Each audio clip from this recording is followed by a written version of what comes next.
I also was away for 5 days and then got home and the grass is like a foot tall. Yeah. And there's like 1,000 loads of laundry that need to be done. It's good. I haven't worked out in a week. I'm just like hating everything right now. We got to record a podcast.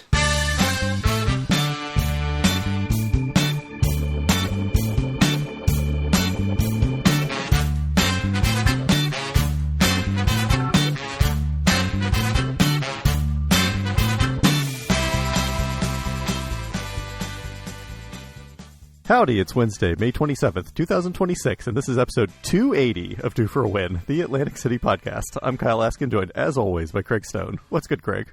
I actually feel very good.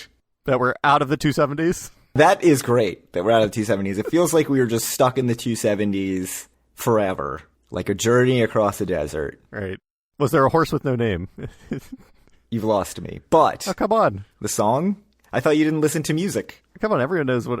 Is that like Kansas or something? Or I don't know. It's my turn to say I don't know. I mean, I know the song, obviously. Mm-hmm. I'm very happy that we're past Memorial Day, even though we typically don't go a lot in peak season to Atlantic City. Knowing that everything's open... It was crowded, certainly, when we went, which we'll get to. Stuff was open on the boardwalk. It was nice out. It's just better. I don't know about better. I mean, I kind of enjoy the... like when it's desolate in February or whatever, November, but that might just be me. I think I've had too many desolate trips in a row. I do like it, but certainly walking on the boardwalk is less enjoyable when just everything is closed. So, it's nice to see the stuff open. Yeah. Nice to see the crowds. That was good. So, but before we get to the trip report, do we have some Irish pub news, I guess? We do. Actual Irish pub news instead of just radio silence from everyone. And I did wonder how come there was not more reporting on this. And the obvious answer would be it's just not as important as we think it is. You know, as Atlantic City connoisseurs, if you will.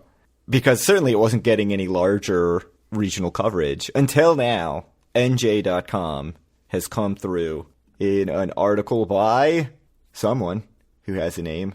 Stephanie Loader. We found Makes it. the podcast exactly as is. Yes. So Stephanie Loader and NJ.com wrote a report with some actual details, including that there was an annual fire marshal inspection from November 2025 that identified fire escapes showing signs of deterioration and also listed violations involving fire extinguishers, the fire suppression or sprinkler system, and a second floor landing emergency light. I think it's that second floor landing emergency light that's really shut everything down. That's right. You can't replace those. They're hard to get. Just the bulb is out and the Irish pub is closed forever. Supply chain shortages. So certainly the rumors were about the sprinkler system and how that is probably expensive to fix, and that's what's causing things to be shut down. It does sound like that was true. So that seems to be correct. So always listen to rumors. Yep. Especially from dealers and bartenders. And Due for a Win. Yes, also. Yep. Although we're getting those rumors from we're not actually getting them from dealers and bartenders. We're getting them from Reddit threads and Facebook from people who claim they know dealers and bartenders. As we've all learned from playing telephone when we're 5 years old, there's nothing more accurate than information that passes through like 100 pairs of hands before it gets to you. Via Facebook. However. By the time it hits Facebook, it's been honed and crafted into a perfect nugget of truth. So, yeah, it seems that rumor's true. The spokesperson for the State Department of Community Affairs, Lisa Ryan, says that there were penalties in the amount of $66,000 from the Division of Fire Safety, which doesn't seem like that much. I mean, it's not nothing. But she also said that under the fire code, business owners that receive a notice of violation from the Division of Fire Safety can work on addressing the violations while continuing to operate their business, which to me feels a little bit like they're throwing the Irish pub under the bus. I don't think so. I mean, you know, it's like only if they're actually going to be working on addressing the violations, I think is the real problem, right? Yes. Which by all accounts, it seems like they've done nothing except for close. So that brings up a few questions. One of which obviously is why didn't they just stay open and work on it? Mm-hmm. If they intend to reopen, right? Right. Which I think you've answered your own question, but go ahead. I mean, I guess the other one is maybe replacing a sprinkler system is incredibly invasive and you can't actually do that there while staying open. I mean, was it replace or was it install? It might be install. They might not have had one to begin with. Yeah. So we will see what happens. Obviously, there is a lot of expense tied with fixing these things. I feel like much, much more than remediating the $66,000 of fines from the Division of Fire Safety. I feel like that's probably not that much cost compared to replacing/installing an entire sprinkler system. So I agree. Still no work being done, at least that we could see as of 10 days ago when we were in Atlantic City. Certainly nothing sounds expensive, replacing some fire escapes, fire extinguishers, the emergency light. Like that's certainly, fine. The sprinkler system, I think, is, the vast majority of the cost. So we'll keep an eye on that. We'll see if they start working on it. Maybe they can sell and someone else can work. Who knows? But it doesn't seem like much is happening now. I mean, the rumors are, and as we've learned, you can always believe the rumors, that the Burke family does not want to sell and they would rather close it than sell, which they have. Hopefully they start working on it then. So hopefully, they start doing some work. It's good to finally have some real information about this rather than just speculation in Facebook posts saying that I'm currently at the Irish pub drinking a nice cold Guinness, but it's not really the news that anybody wanted, I would say. The other news that you messaged me last night. Oh, yes. Of equal importance, some would say. It's about a place you can get alcohol. That's true. A new happy hour at Angeloni's Club Madrid, which I think this is the second change to happy hour since you were last there, because it was different when I went last time. Uh-huh. So what did you think when you saw this new happy hour menu? What jumped out at you? I mean, I was quite happy because I think the prices are quite good. I mean, especially it has $2 for a High Life pony. I mean, you can't get better than that, right? It's pretty good. It's pretty good. $2 beer. Also $2 house wine if you get a half-price pasta. So this is from AC Happy Hour's user on Reddit. The guy who makes the AC Happy Hours website, which is great, it must be said. Very useful website. Highly recommended. Mm-hmm. Happy hour 4 to 6 p.m. every day, which I believe Angeloni's Club Madrid is closed on Tuesdays. So every day, once again, in Atlantic City parlance is, not actually every day. It's every day that the place is open. Mm-hmm. They're closed, Tuesdays and Wednesdays. Like you said, $2 High Life ponies, some beer and wine deals, $7 mini cocktails. I think it removes the deals on the full cocktail list, which it used to have, but it adds a bunch of cheap snacks, some shrimp, clams casino for $1 each. Minimum 3, I think, is a funny little note. That's right. Ricotta, which we noted, the incredibly salty saltiness, ricotta. Yes. It was good. It was just salty. You can get any style of ricotta for $5. $7.50 calamari, $5 meatball. So some snacks in there, and then 4-ounce pastas, half price. Half price, half size pastas, pretty much. Yeah, and the AC Happy Hours on Reddit said that he found the pastas to be very filling and you could make a full meal out of it. So he was advocating this as a very cheap way to make a meal. I think it sounds great. Yeah, I'd love to go and have a half-size pasta or two and appetizer or something. And it sounds like a wonderful time to be had at the bar at the Angeloni's Club Madrid. I agree. Some of the notes in the Reddit, the replies say, it looks cool in there, but the staff is rude as fuck, someone says. That hasn't been my experience. Yeah, no, I've never had problems with the staff. I mean, you've been a lot more often than me, but... Prices are too high and portions are too small for happy hour. This is supposed to be a local-friendly establishment, but it's a tourist trap. I mean, I don't know. Like, looks kind of reasonably priced. I'm not sure. Yeah, I think these prices look great. I'm not really sure what the complaint is. I mean, anytime you've got $2 beer, you can add a $2 wine onto your pasta. Like, it just seems like ridiculous to look at these prices and say, no, that's too much. I don't really understand it. It seems like a big upside for me. Like, how do you feel about this, given that, like, maybe the cocktails that you want aren't available now on happy hour prices? I would rather, if I want a cocktail, just pay full price for it and get the better deal on the snacks. Because I'm probably only going to have 1 or 2 cocktails, but I might order 6 of these snacks. Right? Like, foreshadowing for how we did happy hour. Right. I mean, this trip. Somebody had like 5 cocktails at a happy hour, but we'll get to it. That's a good point. But also, like, I'm limited by how much alcohol I can drink or should drink in a short amount of time. Should, yeah. Whereas I'm not limited on how many snacks I can try. So, as we did at the happy hour Eastwind, Mukashi, I can't remember, at resorts, we just ordered everything on the menu. Mm-hmm. Maybe even twice. That was great. That was an underrated happy hour, I think. It is a good happy hour. When we did that. Yeah. Yeah, the ability to just try a bunch of stuff for cheap is great. So I'm glad that there's better deals on the snacks and stuff. And, I mean, you could even argue the mini cocktails allow you to sample more cocktails, although the mini martini and the mini Cosmo, like, that's not really doing it for me. I don't know what a Montepulciano is. Yeah, that's up your alley. I mean, you're the one that would know that. Certainly, I'm not familiar. It's a town in Italy. Oh, there we go. But I don't know what it means as a drink. Is it a wine? I'd have a mini martini. There's a picture of it in the happy hour. So it's a red wine. Or on the Reddit post. It says it is a red wine. So yeah, all right. There you go. Oh, that makes sense because Pinot Grigio is a white wine, obviously. So. White wine, red wine, mini martini, mini Cosmo, domestic beer, High Life Pony. High Life Pony. High Life is good. And they're tiny, right? So you could have like 12, just like the Dream at Showboat. They used to pour you High Life in a coupe glass, like a cocktail glass, and that was great. And I wonder if that's still what they would do with this $2 High Life.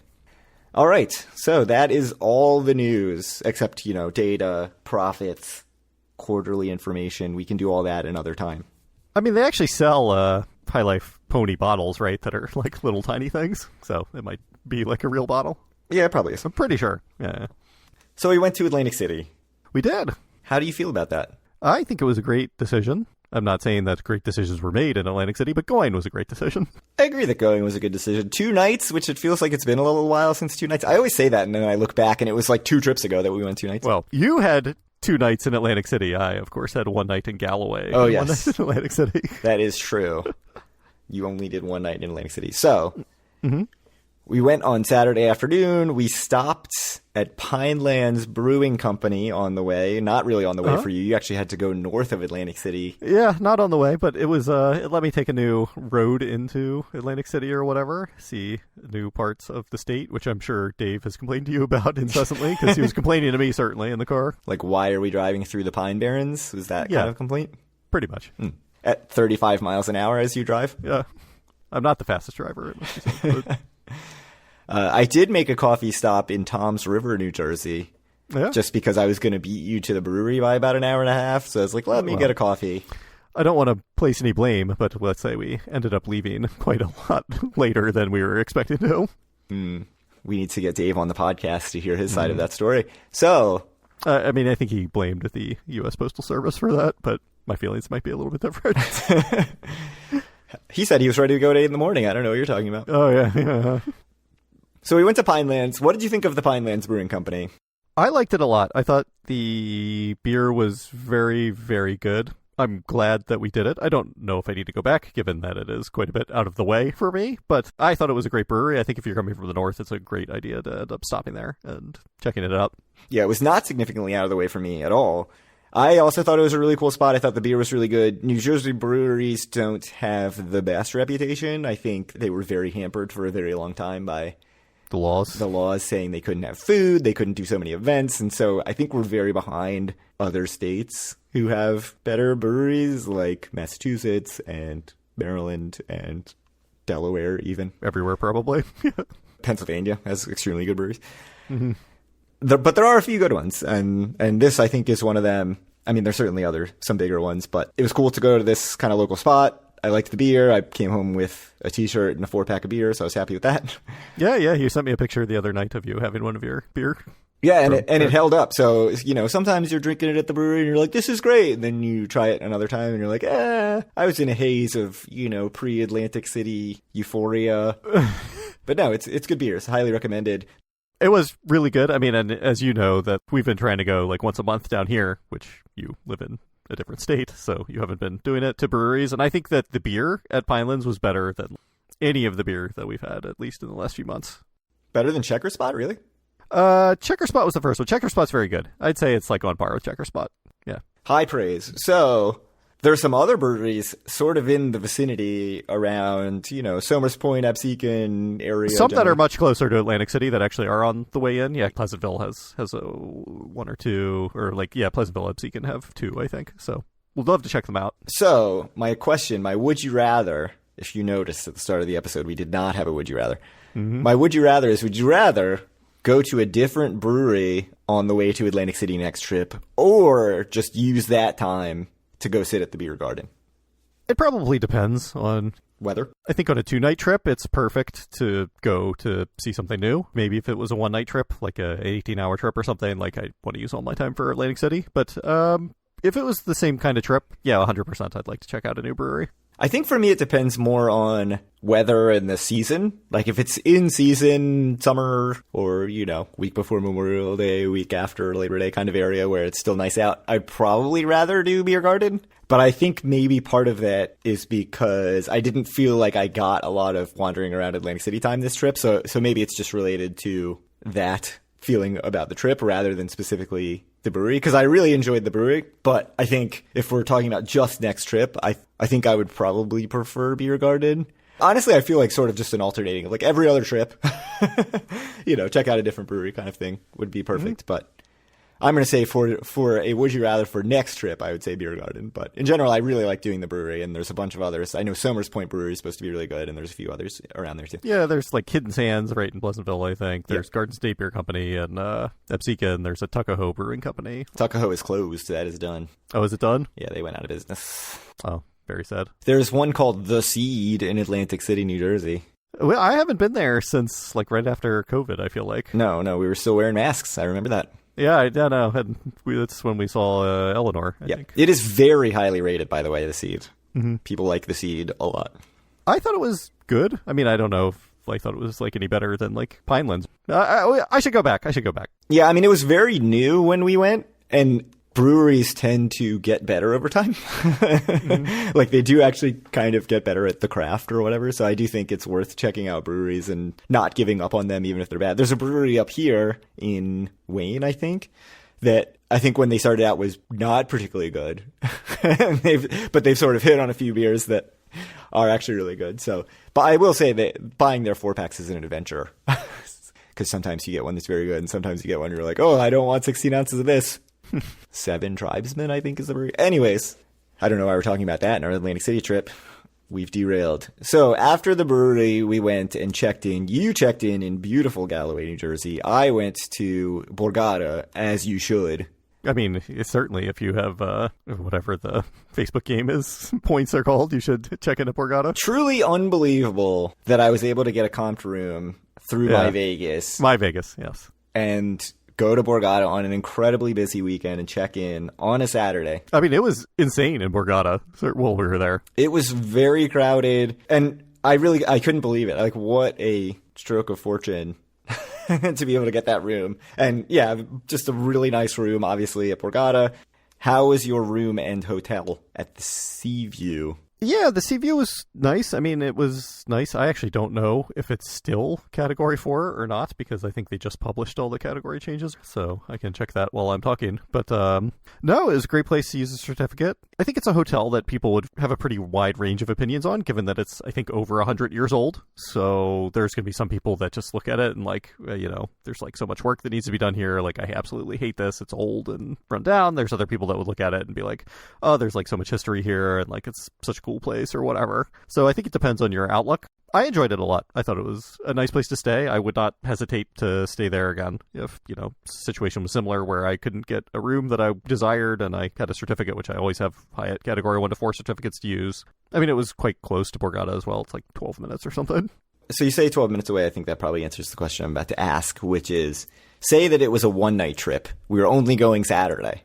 Would you have still been okay staying in Galloway, or would you have wanted to spring for something? I wouldn't have spent $500 for a Borgata room. Like, I would rather stay in Galloway than that. But you could have called the Golden Nugget.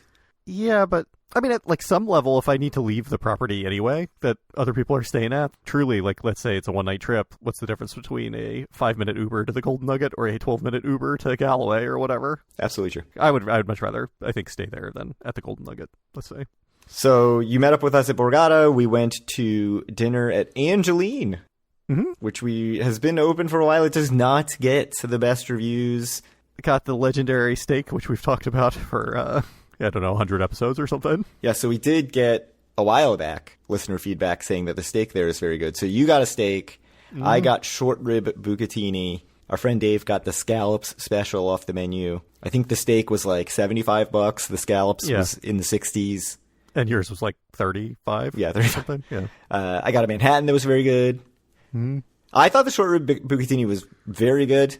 I think we all tried all three, and I actually think that yours was the best. Like, I think the steak was very good, too. It was, like, actually a fairly sizable steak, too, honestly. Yeah. But it was steak, and, like, I think by the end I was like, all right, this is a lot of steak. I also wasn't terribly hungry because we had eaten a lot. I ate quite a bit in the room because I, of course, had to go to Wawa on the way to my room. Yeah, I mean, people are really down on Angeline, and I agree it's very expensive, but I thought it was very good. I mean, if you're willing to spend the money, I think it's definitely worth it. I don't even think it's that expensive compared to, like, if we got the same thing in Vegas, it would be much more expensive than that, I think. Yeah, probably true. Here's the thing, like, was the service perfect? I think not at all for a restaurant of that quality. I think that it was hit or miss. Like, they went through all the motions and, like, replaced their silverware, or, like, whatever they should do at a restaurant of that caliber, but there was definitely times that it was, like, no one came to see us for a while and stuff. I mean, I thought it was a good restaurant, though. I wouldn't hesitate to go again if people wanted to go or whatever. Yeah, they need a happy hour. I would say just look at the menu and look at the prices, and if something on the menu sounds good to you, it's probably going to be good if it sounds sort of like worth it, right? But just know it's not going to be like Angelo's Fairmount Tavern prices. Like that's just or portions. So that's just not the kind of place it is. And I'm going to get pasta next time I go, certainly. I'll get steak. Get the pasta. So then we played some slots in video poker at Borgata.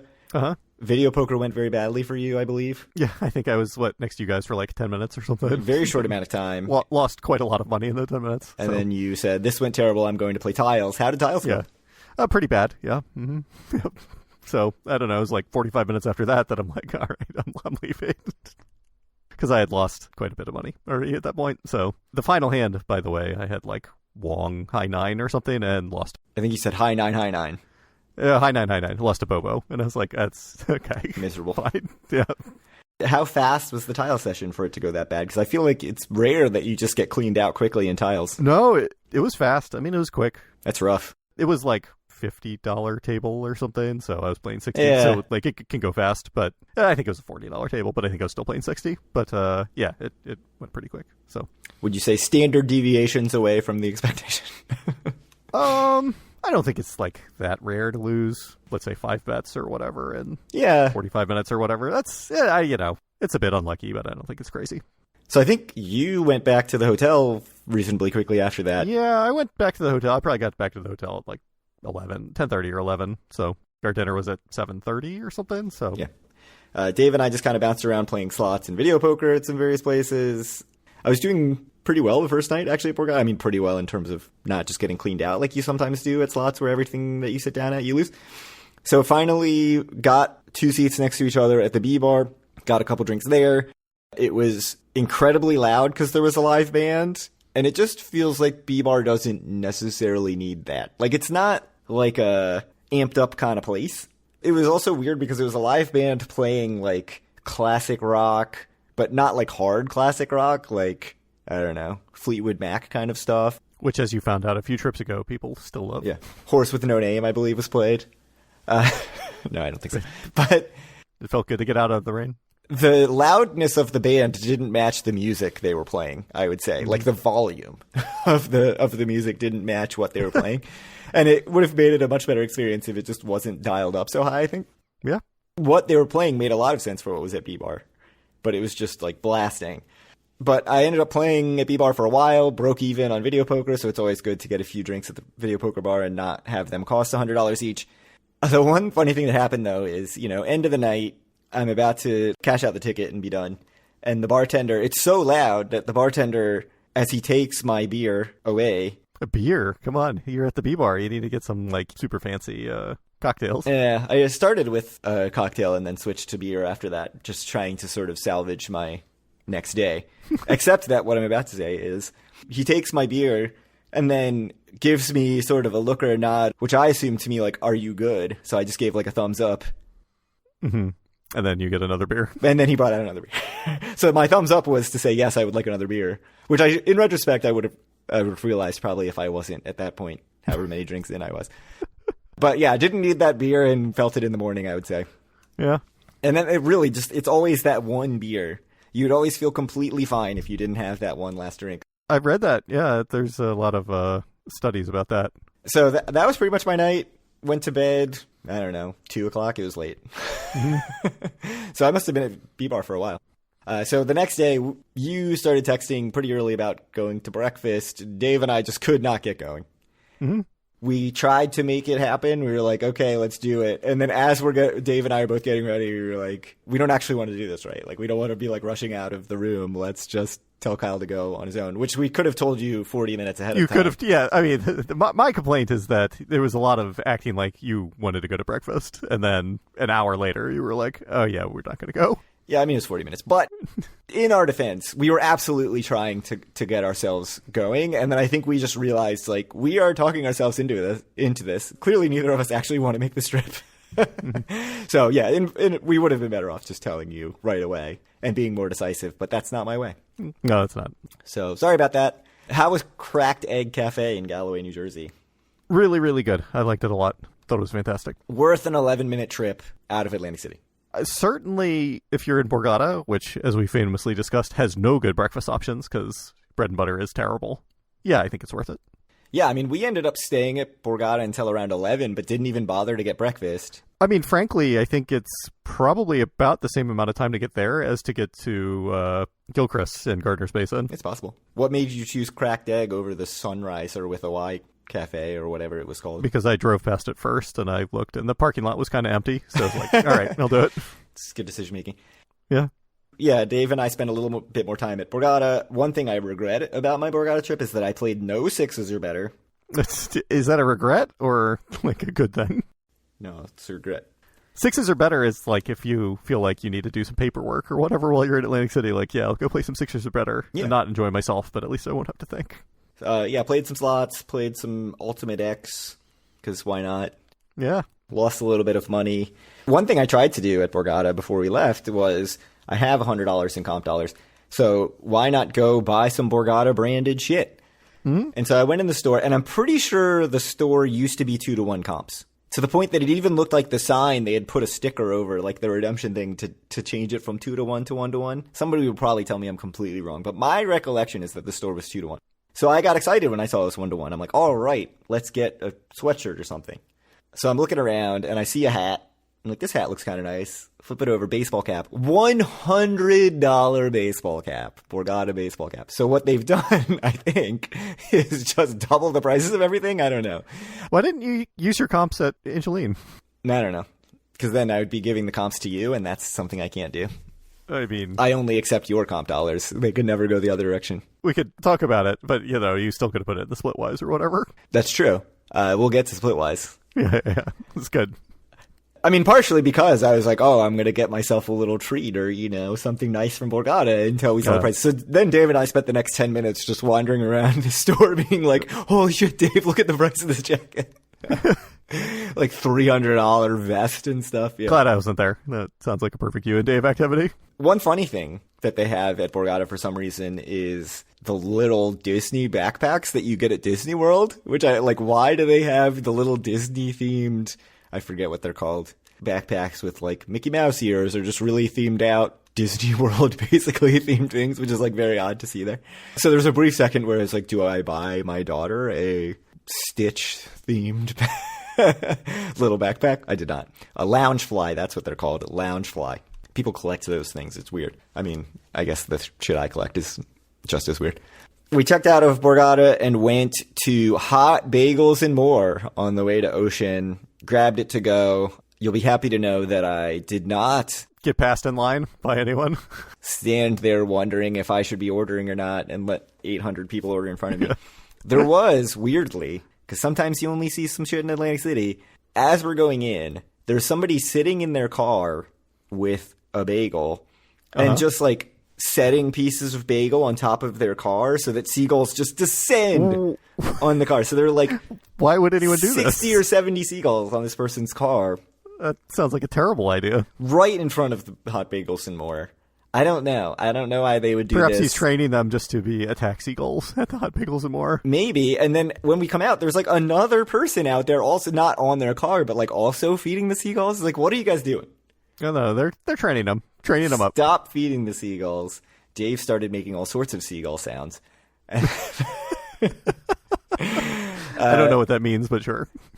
If you heard it, you'd know. So then we went up to the little outdoor patio area off the lobby level and ate our bagels, which were fantastic. Bagels and more. Highly recommended. Away from the seagulls, importantly. Away from the seagulls. It was very windy up on that patio, so we were trying to keep our bagel packaging from blowing away and my hot sauce packet from blowing all over my very white Leeds United jersey, which I was wearing on a day that they beat Brighton, who are the Seagulls, to bring it full circle. That's right. So then we couldn't check in, so we played a tiny bit at Ocean, and then we were like, let's go wander down the boardwalk. Except we got about 50 feet down the boardwalk before Dave got the text saying that his room was ready. So then we walked a little bit further. I think we poked our head in Hard Rock, and then... You went to Resorts, apparently, as well. Oh, yeah, and walked through the walkway between Resorts and Hard Rock. And Did you see the piggy bank bar at Resorts? I did. Ridiculous. I feel like the theme... Typically, they actually, decorate a little bit. This seemed like it just had an inflatable pig in the front and not much else. I mean, what else do you need? That's true. That's a good point. So I think this was sort of not our best use of time. Like, we just sort of screwed up the timing on this because it was like... I mean, it seems like you've accomplished basically nothing so right, far we've accomplished today. nothing. It's like 2 p.m. or whatever. It was like 2:45, and at this point, I was like, I don't really want to be wearing this Leeds United jersey to happy hour at Nobu, so why don't we go back and actually check into the room and I'll change real quick. So, yeah, I mean, if I had to do it over again, I would have just been wearing whatever it is that I wanted to wear for the day before I checked out of Borgata, because knowing that we were going to have that gap until check-in where maybe it would be tough to get back to a hotel room and change before happy hour. I made these mistakes in Vegas, too, last time we went to Vegas, and learned nothing, apparently. Unbelievable. Look, you just have to live with who you are, and you're a man who needs to wear multiple outfits every day, and that's fine. Yeah, but it was just like there were a few things that I was thinking we'd do wandering around the boardwalk, beer garden or going out to the outlets, and we did none of that stuff. If you remember, I asked you like 100 times, like, what are you doing? I'm going to do whatever with you, but you didn't do anything. I don't remember that. The guy was certainly ready for drinking. No. I mean, you can check your texts, but... Were you ready for drinking? Because I couldn't tell. Yes. We checked in at Ocean. The check-in line was at least 300 people long. And I know that everybody's going to say, it's not 300 people. You don't know what 300 people looks like. That's an exaggeration. It snaked all the way back to Sonny's, which used to be Harper's, the breakfast place, toward the Escalade. It was insane. But if you did mobile check-in, you could go to a specific mobile check-in line. And it was very short to go pick up your key. So that's what Dave had done. He was able to just go get his key. So my two suggestions are either do mobile check-in, or if you can't do mobile check-in, just be fine checking in at like 9 p.m. Like, go about your business. And then Table Games James, who was checking in at Hard Rock, had a similar experience at Hard Rock where the check-in line was just insanely long. Yep. When I checked in at Resorts, by the way, 0 people in line, and they let me check in like 2 hours early. So correct. So, yeah. So what I'm wondering is if a bunch of people who were coming down for the race stayed an extra night, or if everybody just delayed their trip to... I don't know. It was packed, but it was a very nice day. It was a much nicer day, I think, than the previous day. Yeah. So I don't know if everybody just last minute was like, let's go to Ocean and Hard Rock, because they were very crowded. I assume that it's people who are already planning on going to Atlantic City. I don't know. Yeah, Sunday night. Who knew? Sunday night. I think the big surprise for everybody was like, why is it so crowded on a Sunday? Mm-hmm. But it was very crowded. So that was the check-in experience. We then went down to Caesars. This whole time that we're walking down to Caesars, we're getting texts from you at various different drinking establishments. Right, because whatever you guys were doing, it certainly wasn't doing anything fun or whatever. So No fun was had. Yeah. But at one point, me, Dave, and Table James Games from the Handy at the Shandy podcast were all at Nobu waiting for a table, and we got a text from you like, oops, I've made a detour, and you were at Ton Tavern. Yeah, that happened. Which is funny because at the time I was worried, like, are we even going to be able to get enough seats together at the bar? Uh-huh. But James went and talked to the hostess, and they were like, once you guys have your party here, we can actually just put you in the lounge, and you'll get a little, round table at the lounge. It never would have been an issue. Tenoshi Hour, the best kept secret. Yeah, truly, no one was there, right? So more people showed up later, but it was never so crowded that we wouldn't have been able to fill out the bar. And, I've never seen it crowded at the Nobu Happy Hour. But having the table was perfect, fit all of us on the table. We were able to just load up on every single snack that you could possibly imagine. A lot of snacks were eaten. Multiple times. The waitress was fantastic, very funny, very quick, both in wit and in service. She would come back and just be like, oh, I know you guys want another round of old fashions. She immediately pegged us as 40-year-old white men, mostly with beards, probably with podcasts, and that we would all want an old fashioned. That's and right. I believe her line was, well, we don't have an IPA, so I know I know that you guys all want old fashions. Which is correct, because those are pretty much the two options. Many old fashions were had. Yep. We did try some of the other cocktails. The old fashioned is definitely the highlight. They were worse. Yeah. No, they were worse. Stick with the old fashioned. You got a couple of beers. Yep. And 2 old fashions. Yep. And a martini. And a lychee martini. Yeah. After multiple bar stops. Yeah, after 3 beers. Right before. Yeah. So in terms of just condensed drinking. That was a mistake. You were putting in work, I think. From about 2 o'clock to 6 o'clock. Yeah. What were your thoughts on Tenoshi Hour, your second experience? I'm on record as saying that I think it's the best happy hour in Atlantic City. I think it's incredible, and I stand by everything that I've said. I mean, certainly I felt horrible afterwards, but that's not Tenoshi Hour's fault. That is my fault, so... Certainly we have to go now to the new Angeloni's happy hour.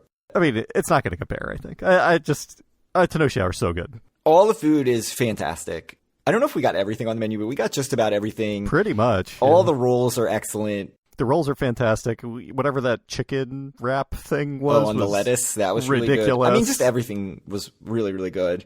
The Brussels sprouts were good. Brussels sprouts can be very hit or miss. I thought they were excellent. Just everything was great. Old fashions were great. So just a really good experience. Highly recommended. Except leave us room at the bar once we get the word out as the premier Atlantic City influencers, and we've ruined the secret. I mean, I think the prices are very reasonable too. Yeah. You know, $12 for an old fashioned. I think most of the rolls were $10. A lot of the food was right around $10. It's hard to know exactly how much we spent, but it was 5 people, and we ordered so much stuff. And it was what? What did we end up splitting after James used his celebration dinner and comps? So yeah, a huge shout out to James for helping out a lot. James put in $200, and it was $300 left after that. Yeah, so I think it was it was right around $100 a person. Yeah, but we ordered a lot. We ordered so much, and also averaged at least 3 drinks a person. So add that. I mean, and I had 5, so right. That's why I think it averaged 3. Mm-hmm. But I mean, you can spend $60 on 3 drinks at a bar easily. So yeah, keep that in mind. You know, our last episode, the Would You Rather was Tenoshi every time, or the ability to try different happy hours. And I left that happy hour this is a much tougher decision now because Tenoshi Hour is so good and such a good deal. I'm glad that it lived up to the way I was pitching it to you, because I was definitely beating that drum pretty hard, and one never knows actually what other people will think about it, but I'm glad that you agree. And it's a combination of happy hour and really getting a not necessarily fine dining experience. You don't get the full service of that, but food-wise, quality-wise, you are getting fine dining. Certainly the happy hour menu is not the fanciest dishes that they're known for. There's certainly no miso cod or whatever on there, but I mean, I think the food is fantastic, and I could just order 4 rolls or whatever at the happy hour prices and have a couple old fashions and just have a grand old time. You say it's not a full menu, and I agree, it doesn't have the fanciest stuff, but it's not a bar snack sort of menu in the way that Morton's, which is supposed to be a fine dining establishment, right? Right. I don't think it's a comparable thing to go to Morton's happy hour and get sliders, right? Or short rib tacos and stuff. That was clearly just a happy hour version, whereas this is, you're still getting really good food. Mm-hmm. So yeah, it's a great happy hour. Then one thing we definitely didn't need was Jerry Longo's. So you had some Bally's drink credit, and so we somehow ended up at Jerry Longo's. Well, we paid a bunch of craps before that, so not a bunch, but a bunch of money on craps. I played no craps. Yeah, I don't know. What were you doing that whole time? I was off playing stupid slots at Bally's. Mm-hmm. How did craps go? Real bad. Sounds good. Yeah, it was a great weekend for gambling. By the way, you didn't ask me what I was doing the whole of earlier in the day when you and Dave were doing nothing, apparently, and I lost just a ton of money at Bally's. Oh, I just assumed you were eating breakfast and drinking just straight through, so I didn't know that you lost a ton of... What were you playing at Bally's? They have tiles at Bally's now, so I was playing a bunch of tiles that I went very badly, which was a theme, which we'll get to later. I think I played a little bit of craps as well, so I think it was just tiles and craps and maybe a little bit of video poker. All bad. Yep, all bad. I don't think I had a winning session the whole weekend. That's terrible when that happens. Actually, I don't think I had a session where I didn't lose all of my money the whole weekend. Wow. Yeah, it's good. Oh, my goodness. Let's take a moment of silence for that. Moment of silence for my bankroll. So then we went to Jerry Longo's for a drink. Yeah, because I had like $60 in dining credits. Yeah, so. Each got a cocktail. I got some sort of spritz because I was like, you know what? What's the lowest ABV cocktail? See, you're smart. The lowest proof cocktail on this list. I think that was a great decision. We were apparently very loud. There was a woman like mid-filming eating her shishito peppers, and then we sidled up to the bar and ordered things, and this was very annoying for her, I think. Well, that's how it goes. Because she was recording, and in mid-recording she was like, these guys just came up to the bar and they're being super loud. We're not being that loud. I mean, we're drunk, but like, I don't think we're being any louder than normal. And then she stormed off and left her wallet and everything, and I ran after her to give her a wallet, and she did not seem as appreciative of that gesture as she should have been. No. So if you're listening to this, lady, you're welcome, is all I'm saying. Mm-hmm. My next great decision was skipping King's Pub, which you guys, for some reason, on the way up the boardwalk toward Hard Rock and Ocean, detoured out to King's Pub. And I thought about it for like 2 seconds, and I was like, you know what? King's Pub's so good. This, does not seem like a good idea at all. But also, at this point, Paul had gone back to Ocean to get cleaned up and changed. And I was like, he's probably just hanging out there like, what is going on? Where are you guys? So I figured I would head back up to Ocean. Mm-hmm. I don't think it was actually a situation at all where he was wondering where we were. I think he was totally fine. You forgot the best part of Bally's, by the way, which is when we got drinks, they gave us entire cans of what we ordered, which was Miller Lite for me, I think, and Coors Light maybe for James and Dave. Oh, at the craft table. Like, they brought whole cans out. Oh, yeah, because I don't remember that at all. I wasn't there. Oh, amazing. Oh, because at one point I saw somebody walking around with a can of Coors Light, and I was like, oh, I guess they brought that from, they brought the cooler and got that out. But no, apparently not. Yeah, no, that's how great. they're serving them at the Bally's. Do you love Bally's still? Yeah, Bally's is good, man. I did not like my time at Bally's. You will not be surprised to know. Yeah, no, I'm not surprised at all. While you were at King's Pub, I met listener Tom L. at the Hard Rock Center bar. Mm-hmm. Dave caught up with us. We were able to get 3 seats next to each other. I was just playing without my card in, so I didn't order a drink. I also did not need a drink at this point. What were me and James doing? Well, is that when you went to get your tier match? No, I did that before. I don't know. Whatever. Everything. No idea what you were doing. Probably losing money at the Hard Rock. Oh, I think you Probably. tried to go play Pygo? That was later after we went to Ocean, I thought. I don't know. I have no real recollection of this point in the night. How many drinks did you have at the King's Pub, do you know? No, I have no idea. I don't remember anything about King's Pub. We got wings. That's all I remember. And I saw I'm the one that paid for it because it was on my credit card bill, which I was happy about because I'm like, I hope I didn't make everyone pay for everything. Very nice to meet Tom L, by the way, and talk a little bit. Dave, though, orders a Coke or something, a soda, while playing at the bar without his card in the machine. And the bartender gives him the Coke and then looks down and sees his card is in the machine and just gives him a little lecture, I'll say. About oh, we really aren't supposed to comp this without a card in the machine, but I'll do it this time. And it's it's a soda, dude. Surely.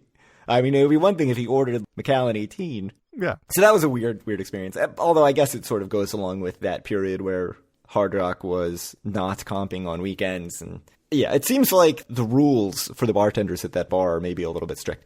I still like playing at that bar. It's a really nice place to hang out, but didn't get a cocktail because I didn't need one. And I didn't want to put my card in my machine. You cannot let them know that you're alive. That's important. Do not let them know you're alive. Yeah. You, though, did play at Hard Rock. Yeah, I played a lot at Hard Rock. So that was after we went back to Ocean, though. So yeah, so we went to Ocean. For some reason, I was not full from all of our food at Nobu. So I got a cheesesteak from High Steaks in the district bars and restaurants. I don't know if the food court's even called that anymore. It was bad. It was not a good cheesesteak. Highly do not recommend. It tasted like nothing. I remember seeing it when you opened it, and it didn't have a good look. It was just tasteless. Unlike my ice cream, which was fantastic. Yeah, so you got an ice cream, spilled it all over yourself. I mean, yeah. But they would not make you an ice cream sandwich with the cookies there, which, if you know from the podcast, ice cream sandwich the size of your head was one of the great things that ice cream shop had. Yeah. Did not have it. Right. But later... You got an ice cream sandwich, right? Yeah, I did. Yeah. So you and James headed back to Hard Rock. Yep.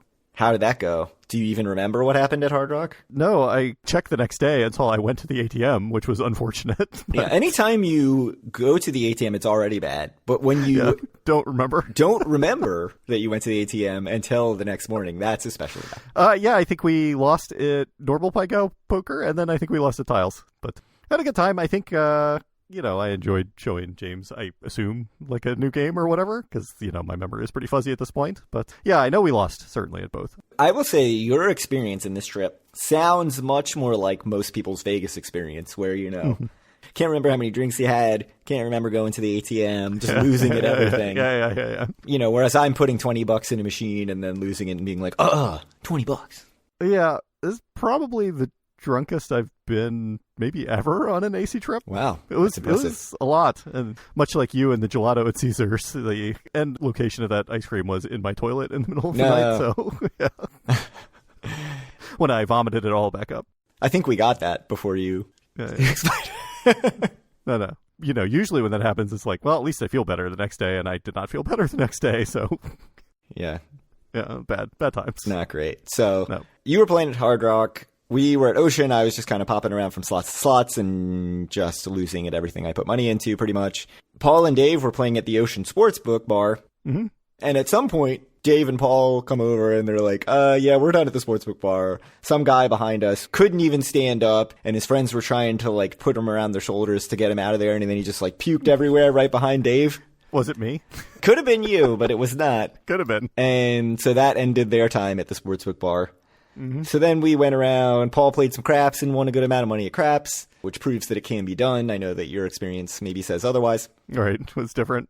And then I think while Paul was playing craps, I ended up back at the Sportsbook Bar where it no longer smelled like puke, so I figured that was fine. Was watching some late night sports and getting a couple beers. It's a nice place to play. 8-5 jacks or better, which is pretty good for a video poker bar. The service was good at the video poker bar, except my big complaint is that I think 30% of the people sitting at the machines at the sportsbook bar were women of the night, I'll say. Uh-huh. And so it's like, as I sat down, there were a couple women next to me where I was like, they're probably going to start talking to me some point. Right. Doesn't look like they're really playing a lot. No, not playing a lot. The weird thing is, though, talking to the bartenders a lot, which sort of makes me wonder, like... Yeah, that's because usually, like, most casinos are pretty good at noticing that and getting them out of there. So I wonder if they're, like, at some level, Ocean has to be condoning this, I would think. Right. It really left me wondering if, like... Are they paying a kickback to Ocean or whatever? Or, like, does Ocean just see this as a service they're offering their customers? Like, I don't... Because this is, I think, the second time I've been at the Ocean Sportsbook Bar where it's, like, very clearly going on. Mm-hmm. So I'm playing for a little bit. And then I'm, like, looking at one of the TVs to the side and just briefly, like, a tenth of a second, catch the eye of one of them. And so that is her in. And she's like, how's it going tonight? And I'm just like, oh, God, fuck it. So I'm like, it's okay. And she's like, are you winning? No. What are you playing? Blah, blah, blah. Well, maybe you're just gambling on the wrong things. What could that even mean? Yeah.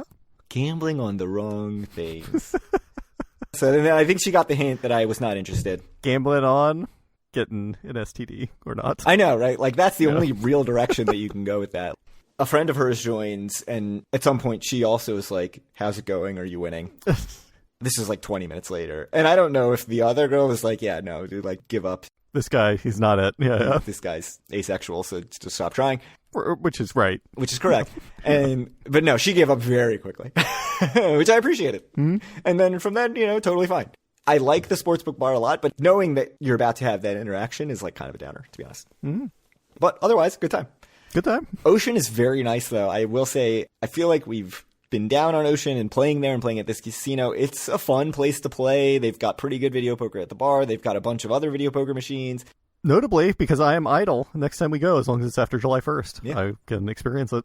So I had fun. I thought it was a good time. The service on the casino floor, there are just dead pockets on the casino floor where it's hard to find a waitress. But as long as you're not in one of those zones, the service is usually pretty good and they're around a lot. Yep. I did go up on the way up to the room at 2 a.m, made the brilliant decision to get an ice cream sandwich. I was going to go see what they had at the Cappuccino, and I saw ice cream sandwiches, and I was like, oh, Kyle couldn't get an ice cream sandwich. Now's my time. Mm-hmm. And the ice cream sandwich was fantastic. Highly recommended. Good. Late night ice cream sandwich from Cappuccino. Woke up the next day feeling generally okay. Nice. Let me tell you, I was not feeling good, so... Yeah, so you seemed very, very not feeling good the next day. Yeah. No breakfast for you. I mean, I ended up having an oatmeal at like 11:30 at Heyday or whatever right before we left, and that was the maximum that I could put into my body at that time. No, but like half hour after we left, we stopped at Burger King, and I had a Whopper Jr., which was about the largest thing I could, again, put in my body at the time, so... Pause. Yeah, Dave and I just got Starbucks from the ocean. I got a toasted coconut latte, thinking like late in bed. R.I.P. toasted coconut donuts. The toasted coconut latte did not taste like toasted coconut. It tasted like crap. It was so bad. Just unbelievably sweet. Yeah, no, garbage. But I did use 200 points on a latte that would have been $10. So yeah, there you go. Got to use those stars. Played some Nickel Ultimate X, played some Baozhu Zhaofu, and I was doing so good at this the whole trip because I like Baozhu Zhaofu. But I got caught just being like, no, I just want to hit the bonus and putting 20s in. And it's like, stop it. Cut it out. So I don't know if I have to put myself on the self-exclusion list for Baozhu Zhaofu. Where were you? I saw you at some point, and I was insulting you because you were playing Baozhu Zhaofu. Bally's. Was it at Bally's? Yeah. I did well on Baozhu Zhaofu at Bally's. Oh, really? Huh? Oh, maybe not. No, I lost $100 at Baozhu Zhaofu that night. That was bad. And then went and lost 60 more right before heading out of town. So... Yeah, I don't know. Maybe, that pigs game where the pigs inflate and the bonuses go up, the number of free spins go up. I had to ban myself from that game. Maybe I have to ban myself from Baozhu Zhaofu, yeah. So then we ended up meeting at Heyday Coffee around 11:15. Yep. Got a coffee. I got a breakfast sandwich. You got an oatmeal. There was some question of whether or not all of our cars were going to be towed or not. That's true. It was totally fine. It was fine. The coffee, again, I just got a drip coffee at Heyday. It's really good. My breakfast sandwich was quite tasty. I think it was much better than what I would have gotten at, say, bread and butter at the Borgata. My oatmeal was good. I mean, it was like $7.50 for an oatmeal or whatever, but, Yeah, it's kind of a lot. It was good. Yeah, it was a little expensive. The drip coffee is cheaper than Dunkin' Donuts, so it's worth the trip. Oatmeal, that does sound kind of expensive for an oatmeal. It was pretty pricey. I mean, I got, like, blueberries, which was an add-on, because I think Paul got it, and I was like, looks good. Yeah, blueberries are $4. Yeah, that's right. And then we all left. So yeah, even before I left, I got a call like, Vivian's earring fell out. Are you home yet? Can you deliver an earring to the middle school? What? She needs it? Because she has recently pierced ears. So they're like, she can't not have an earring in her ear for 3 hours. I think she probably could. Yeah, probably would have been fine. So it was like rushing to deliver an earring to the middle school, then quickly going and grabbing my son and getting him ready for a baseball game that I had to scorekeep, which was also like a half an hour away. I was also at a baseball game that night, so... The drive home of the like stress of knowing that I immediately had to dive into kid shit was not the best. Yeah. But otherwise, great trip. No, great trip. I mean, our drive home was quite long. There was quite a lot of traffic, so which unlike on the way up when there was basically zero traffic, I think. So, first question, overall trip thoughts, even though we're deep into an episode already. What happened with your tier match carousel, and where are you at in the process? I have Idle now at Hard Rock for this year, so that's good. I think, in theory, I get a free 2-night stay anytime I want in the next 2 months, so that would be good, especially if they let me do it. In the next 2 months? On a Saturday. Yeah, it's like a pretty short time period you have to use it, But yeah, I think we should try to make that work. I left actually thinking like there's a non-zero chance that we don't go until the fall because sometimes the summer's pretty hard. Well, but my daughter is going to sleepaway camp, so my wife would only have to deal with one child for a few weeks. So we should figure that out. Do a 2-night trip in the summer. I can stay at the Hard Rock with my Idle card.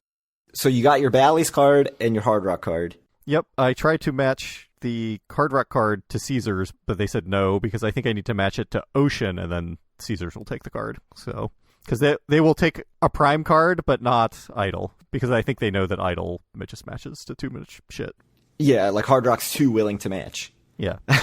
So yeah, you've got to do Ocean when Ocean's year changes, which I think is July 1st or June 1st. July 1st, yeah. And then I can match to Diamond. You'll stay at Hard Rock, go to Ocean to match. Mm-hmm. And then we'll see how long you can keep this going. Yeah, I don't know. I mean, my next chance to match would be at Nugget, I think. But we played there not too long ago, and I think it's 18 months, so it's going to be close to if I can match with my Prime card or not. So yeah, by the time that's reaching the end. But if I can do Nugget, then yeah, I should be able to get back on. So we'll see. Other trip thoughts? 2-night trip, how did it feel? I mean, it absolutely should not have been a longer trip, given that how economically disastrous it was. That's a good point. Yeah, it was real bad. And disastrous for my liver, it was. It felt oddly short to me. Really? And I think it's partly because of the hotel change. It did not feel short to me at all, yeah. Historically, we get there and we just rush around to a ton of things right away, right? Like, okay, beer garden, outlets, lunch somewhere, King's Pub, like, we've done 5 things in the first 2 hours. I mean, I still did that, sort of. I mean, I checked out a bunch of new places, and then famously I went to King's Pub and then Ton Tavern and right, so you did all that in our weird dead period that we ended up having because we mismanaged our time. Yeah. But normally we do that right when we get into town, and this time we went to a brewery instead and hung out at a brewery, which is fine. That was a good use of time. Yeah, that was fun. Sort of when I left the trip, I was like, oh, I didn't do any of the stuff that normally is like checked off the list in a flurry right at the start. Like, I didn't get in much boardwalk wandering around, didn't do the outlets, didn't go to the beer garden, which, with the weather as nice as it was, that beer garden would have been high on my list. But I'm happy with the stuff we did. I did ask my brother what he thought, because I feel like we have had a question about why he hasn't gone, so I feel like his input is maybe useful for the listeners. He said, I don't know if it was just because this trip was so short, but my walkaway feeling is that AC has a good happy hour game, and so it'd be fun to come to AC to do happy hours with whoever all is in town. I was worried that a 24-hour trip would feel like it wasn't worth it at all, and it wasn't even a 24-hour trip for him, right? It was like a 20-hour trip. I think he got in at 4 and he left a little before noon. And certainly I wish I could have gotten there 2 hours earlier or just not need to get a shower before doing other stuff for the evening. But really, in some ways, having the trip just be focused on happy hour, grabbing a random bite, doing a little gambling, and sitting at the sportsbook bar, and then getting coffee the next morning is a perfectly good way to spend an evening/morning. Good. Glad he liked it. Did you know what he thought about the Tenoshi hour? I think he liked it a lot. Good. He can listen to this and tell me I'm wrong if that's not true. I think he's saying also, you know, if you extend it out to 2 nights or if he gets there at 10 in the morning, is that all just time where you're bleeding money at craps or video poker or slots or something like that? So I agree with him to an extent on that. I had a 2-night trip and I was basically even after night 1 and the second day and even the third morning. I was kind of just playing slots to play slots a little bit, and I feel like that's a trap I fall into, and that's also when you lose money that you're maybe not getting the enjoyment out of that the cost for the cost, I would say. You know, it's not like it was a terrible trip for me. It was pretty standard. Yeah. Actually, for a 2-night trip, it was probably less than normal. I thought it was a good trip. I mean, it would have clearly been made better if I cashed out with money from even one table game that I played, but, you know, you can't have everything. For me, I lost money, but I had a few sessions where it was like, oh, I won $60, I won $40, I won $20, I broke even. Certainly, this might have been my worst gambling trip of my life, and that's saying something, so. Including, like, big, long Vegas trips. Yeah, including big, long Vegas trips. I mean, I think generally in a big, long Vegas trip, you also at least get a couple of wins, right, that help rally stuff. Right, yeah. You know, as a slot player, I've certainly had trips recently where it's just like losing session, break even, losing session, and there's not a single plus in my log the entire trip. Like me. Yeah. Right. But I didn't have that this trip. So even though the end result was sort of probably about the amount that I've been losing other than last trip where I won, it didn't feel as just constantly getting bludgeoned as some of the previous trips have, whereas that seems like it's totally what your trip was. Yep. And then the follow-up to this, I believe it was the next day, we tried to settle up on Splitwise, but people started settling up before I had a chance to look at it. And what I realized is, to me, the entire point of Splitwise is that it's simplifying who pays who, so that you're not just constantly, you know, oh, you paid for dinner, 3 people send the 4th person all the money for dinner, but then this person paid for drinks, now everybody send money back to this person for drinks. That's the whole point of Splitwise, except you have to click a button to tell it to actually do that, and I did not click the button when I set up the group, probably because I was several drinks deep. And then when people started paying, Splitwise was like, oh, no, you owe money back to this other person,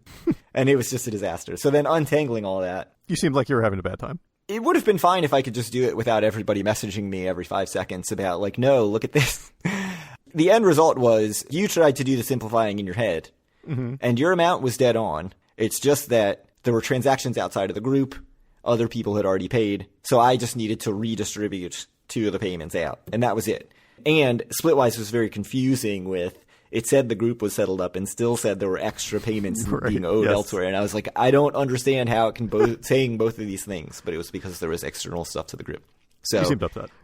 Probably user error, but still kind of annoying that they don't just automatically do the simplified debts. Come on, Splitwise. Yep. Feature upgrade. All right. When are we going to AC next, I think is the last thing we have to talk about. December? Yeah, perfect. Love it. I left thinking there's a non-zero chance that our next trip is in December. I mean, there maybe is a non-zero chance your next trip is in December. Certainly I will be there before then, I would think. Yeah, I mean, my thinking on that is just that because summer is usually more expensive, although I do think I'll be able to do. I mean, weekdays it's still free. Right, that's true. And then, in my head, I'm going to Vegas in September. I don't know if it will work out. I haven't talked to anyone about this, you know. anyone being work or family that would need to approve such a trip. Mm-hmm. But our friend Tommy has a conference, supposedly. There's just a lot up in the air. But in my head, it's 100% working out. But if there were to be a Vegas trip in September, it would also probably cut off a significant amount of the shoulder months, as you call them. Yeah. I could see how it could make August or October tough for AC, but there's still always July. I think that's probably the next trip is July. All right. Love to hear it. Well, thank you very much for listening. If you want to reach out to us or any of our other listeners, you can do so at our Facebook group, facebook.com/group/DoForWin. Find all of our great content at DoForWin.com. Reach out to Craig on Twitter at DoForWin or me and Kyle Askin, and send Craig questions at DoForWin@gmail.com, and we will read them on air. Any last thoughts? I think I've had enough thoughts this episode. Yeah. My last thought is, I'm sorry, James, that you had to deal with me being incredibly drunk on Sunday night. Hopefully I wasn't too much of a burden. Yeah, had a good time hanging out with James, though. Yeah. It felt like a big group by the time all was said and done. Yeah, it's 5 of us. That was good. Next trip, solo. Yeah, solo trip. Notably, I might be, we'll see, going to Blackhawk next month. So we will see. All right. Yeah, that would be in like 2 weeks, so I guess I should decide soon or whatever. But yeah. You know how I operate. I do. Not how I operate. No. Data, next episode. Get excited. Yeah, April. Got to do it. All right. Well, thank you guys very much for listening. We'll talk to you all in a few weeks.